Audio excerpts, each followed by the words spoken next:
Tackle football has been around for a long time, since the 1800s. In fact, they say the first tackle football game was played in 1859.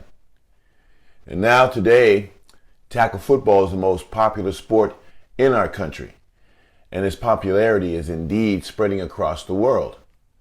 But unfortunately, catastrophic injuries have been a part of the sport since its inception. And we're going to show you why some of those injuries that were occurring back in the 1800s are still occurring today in 2018.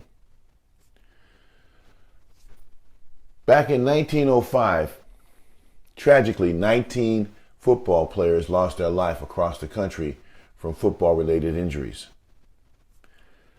It had gotten so bad that the press was filled with very sad and tragic stories of players' catastrophic injuries and deaths. Then it got so bad that then President Theodore Roosevelt threatened to ban the sport altogether if it didn't get its act together and be less barbaric. Back in those days, you could take a running jump in the air with both feet and kick a ball carrier in the face with both feet, and that would be within the rules. It's fine. It was okay. It was very barbaric, and as a result of that, people would literally lose their life from those kinds of behavior. So then President Theodore Roosevelt, who had a son playing in the Ivy League, and so he didn't want this to happen to his own son, so he called the powers that be in tackle football back in those days, Princeton, Harvard, and Yale, to the White House to discuss ways to reform football, or else he was going to ban it, basically save football from itself. So, believe it or not, one of the first things that they banned was the gang tackle. Yep, back in those days, a gang tackle was more like a gang fight. People would lose their life or get serious dislocations of their shoulders and arms and just hideous injuries as a result of the gang tackle. So they eliminated the gang tackle. Another thing they eliminated was the flying wedge, where players would actually form themselves into a V, shoulders tucked into the hip of the offensive player in front of them, and they would propel themselves forward. And if you were a defender and got caught in front of that avalanche of humanity and get trampled underneath that stampede, it'd be like getting ran over by a stampede of wild buffalo, and you could lose your life, and people did indeed get seriously injured and to the point of losing their life. So those are two of the things they got rid of right off the bat. Another thing they did back in those days, if you notice right here, they don't go to the huddle. They just, as soon as the ref spots the ball, he jumps right in the pile with them, spots the ball, they're going at it again. Well, back in those days, it was only 3 downs and 5 yards for a first down. So what they did was they expanded it to 4 downs to get 10 yards. So what that did, it made the game more innovative. Coaches had to come up with more intricate plays to try to get those extra yards. So they get outside, reverse, all kind of different plays opened up. So now you wouldn't always constantly have 22 people colliding every single play. You'd have 4 people, 3 tacklers, one ball carrier, one-on-one.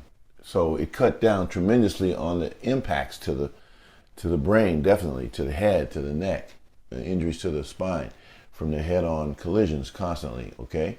So that was one of the things that they did to minimize the physicality of just pounding each other over and over every play. The next thing they did was they instituted the forward pass. See, back in those days, you couldn't throw the ball downfield across the line of scrimmage. It was illegal. So they opened that up, so that made the game less brutal, where it's not constantly 22 people crashing into each other every single play. So that minimized it. So then they said, okay, you know what? Let's cut down on wear and tear on each other in practice, and let's get innovative with our technology. So their technology was to create a sled. So now you have your offensive lineman taking on a sled, and rather than taking on a defensive lineman in practice every single day, cutting down on the wear and tear, they drove a sled. That's 1928 New York University. And after that, they went and got this one thing to teach backs how to hit the hole. It reminds me of the mule collar my grandfather would put on his old mule and strap the plow to and plow the field. And that reminds me of that, but that's technology, okay? Their technology. Hit the hole. Now you're cutting down on linemen not hitting other linemen, backs not running into linebackers, and linebackers crashing into the back, so you're cutting down on the injuries, right, in practice. So you're using your technology, okay? So then they innovated and created the first tackle dummy, cutting down on tackling one another in practice. Another great innovation to cut down on the brutality of just beating each other up in practice, so he saved it for the game on Saturday, kickoff. Okay, but that's Jim Thorpe back in 1928, tackling the first tackle dummy. Notice his technique. I call it the Thorpe tackle. His head and hips are on the same level. And then they innovated that and went from there. Now, I want you to take note of something. Note how they hit the sled, head and hips on the same level. Note how Jim Thorpe is hitting the tackle dummy, head and hips on the same level.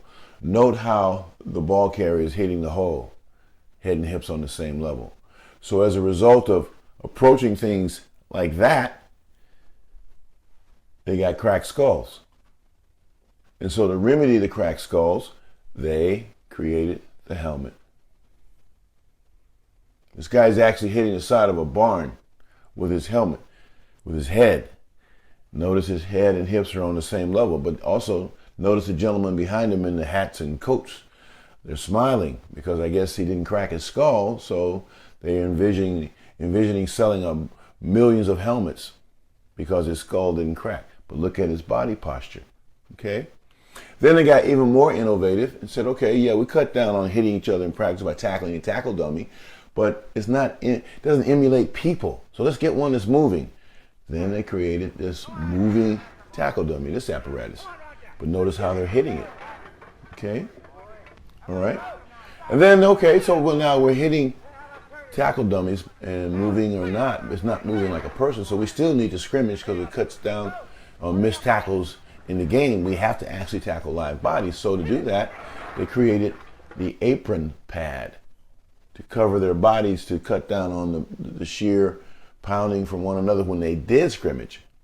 Okay, it reminds me of like a pizza maker or working in the steel mill when the sparks, keep the sparks off you, so they wear these heavy aprons to protect themselves. So that's what they call it, the apron pads. And so they created all these different pads with their technology to cut down on the injuries because their science was flawed. They still tackled with their arms out, hips back, and head down, which is a physical mechanism that we talked about earlier. So that right there is the problem is their approach to impact, how they're engaging the ball carrier, defender, okay, to block them, to tackle them, to run through them. Their head and their hips are on the same level. That's their science, right? So their science is flawed. Because then they got the technology and did all those things. Well, we have the technology is advanced. Back in those days, the materials they had to work with was steel, iron, and wood. Well, now we have so many different types of alloys and plastics and rubber and aluminum and every kind of material you can possibly think of that we can make all kinds of things out of. Like, for example, we have a tackle dummy. It's made out of different type of great material that you can hit. But look at his technique. His arms are out, his hips are back, his head is down. And Dartmouth came up with a mechanized tackle dummy. Look at this one just rolling across the field, simulating a ball carrier running down the field, but watch how the defender is engaging him. Arms out, hips back, head down, exposing the crown, exposing the temple, area of the head. The science of tackling and science of engaging is flawed. It's got a design flaw in it. We got to figure out what that is.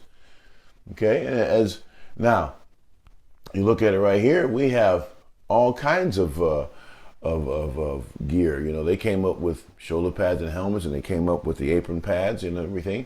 Well, we have every kind of pad you can think of. We have the chest protector, we have the lower back protector, We have the rib protector. We have neck rolls. We have thigh guards. You have every kind of helmet you can think of. We got helmets with air in them. We have helmets with water in them. We have helmets with sensors in them to detect blows to the head, which is good, but our science is not changing, has not advanced beyond what it was back in the 20s and the 30s and even before that. So the science of the approach to making a tackle needs to be looked at, analyzed, okay, identified, what's dangerous about it, eliminate it, and replace it, okay? That is the flaw, okay? So that's what we're going to set ourselves out to do, is to get you to identify, eliminate, and replace the design flaws that are in the very DNA of the sport since its inception. And we're going to find out what those things are, and we're going to eliminate them and replace them, okay? So thanks for your time and your attention, and we'll see you in the next session. And always remember, we play with our mind, not with our head.